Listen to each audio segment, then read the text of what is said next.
भगवान ने प्रतिज्ञा की कि मैं नारद का मुंह अवश्य भंग कर दूंगा। ऐसा करने से नारद जी से कहते हैं कि नारद मुनि का कल्याण हो, मेरा भी कौतुक हो जाए, अर्थात मेरी भी नारद के शाप के माध्यम से एक कल्प की अवतार लीला संपन्न हो जाए और मैं वही उपाय अवश्य करूंगा। तब नारद जी भगवान के चरणों में मस्तक नवाकर चल पड़े। उनके हृदय में उस समय बहुत अहंकार था।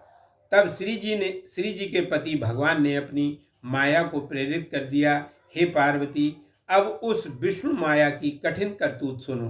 विचरे हो मगमय नगर ते सत जो जन विस्तार, श्रीनिवासपुर ते अधिक रचना विविध प्रकार। तो महामाया विष्णु की जो महामाया शक्ति है, उन्होंने तत्काल ही नारद को एक ऐसा नगर दिखाया रास्ते में 100 योजन विस्तार वाला। उसको देखकर उन्होंने बैकुंठ से भी अधिक अनेक प्रकार की कीर्तियां, उसमें बैकुंठ धाम से भी अच्छा धाम उनको दिखाया। तब नारद की बुद्धि में कुछ ना कुछ अनेक प्रकार की बातें उठने लगीं। बस और वहाँ के लोग कैसे थे? बसहि नगर सुंदर नर नारी, जन बहु मन सिजरत तनुधारी।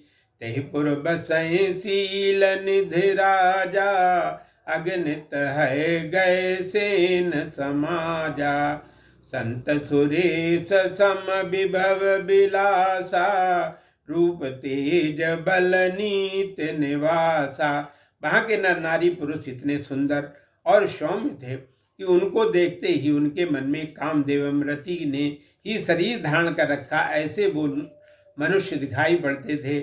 उस पुर में अगणित घोड़े, हाथी, सेना समाज के साथ शील निधि नामक राजा निवास करते थे, जो रूप, शील, गुण और नीति के निवास स्थान थे, और उनका वैभव तथा विलास असंख्य इंद्रों के समान था। विश्व मोहिनी ता सुकुमारी, श्री विमोह जिस रूप निहारी। सोय हरि माया सब गुण खानी, शोभाता सुखी जाए बकानी। उनकी विश्व मोहिनी जो नारी थी, उनकी एक विश्व मोहिनी सुकुमारी भी थी। उनको देखकर, उनके रूप को निहार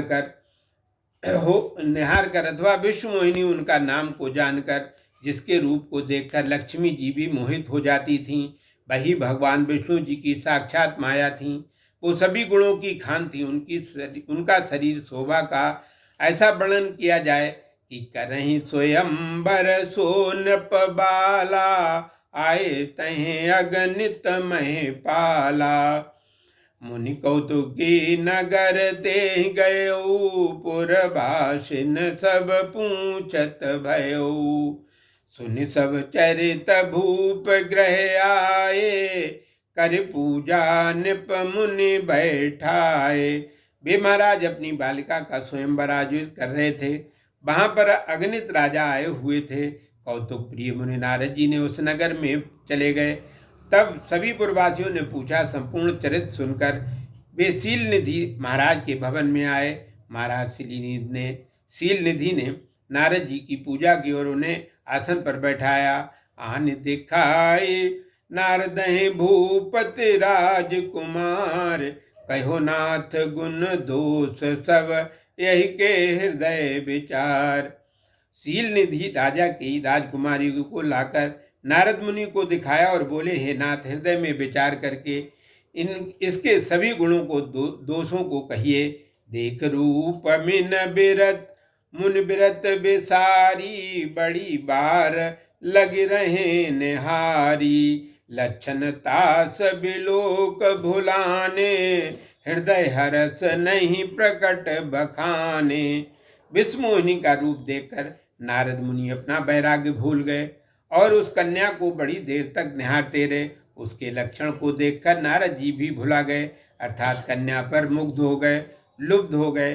अपने हृदय के हर्ष को उन्होंने छिपाया और प्रकट करके उसका व्याख्यान नहीं किया, ना ही किसी प्रकार की बात कही। जो यह बरहे अमर सोए होई, समर भूमि तेहि जीतन कोई। सेवै सकल चराचर ताही, बरहि शील निधि कन्या जाई। जो इस कन्या का वरण करेगा वो अमर अर्थात देवता होगा, उसे युद्ध में कोई नहीं जीत सकेगा। शील निधि की कन्या जिसका वरण कर सकेगी उसकी सभी चेतन जड़ जीव जगत के लोग सेवा करेंगे। यहाँ पर विशेष बात यह है कि माया के बस में होने के कारण नारद जी पूर्वोक्त गुणों को कन्या के वरण की महिमा से मान रहे थे, अर्थात उस कन्या के वरण के पश्चात इसके पति भी ये सब गुण आएंगे, जबकि वास्तविकता इससे भिन्न है। वस्तुतः जो देव होगा और जो अजय तथा संपूर्ण चराचर का सेव्य होगा, यह कन्या उसी का वर्ण करी। भजवन नारायण नारायण नारायण, भजवन नारायण नारायण नारायण, भजवन नारायण नारायण नारायण, भजवन नारायण नारायण नारायण।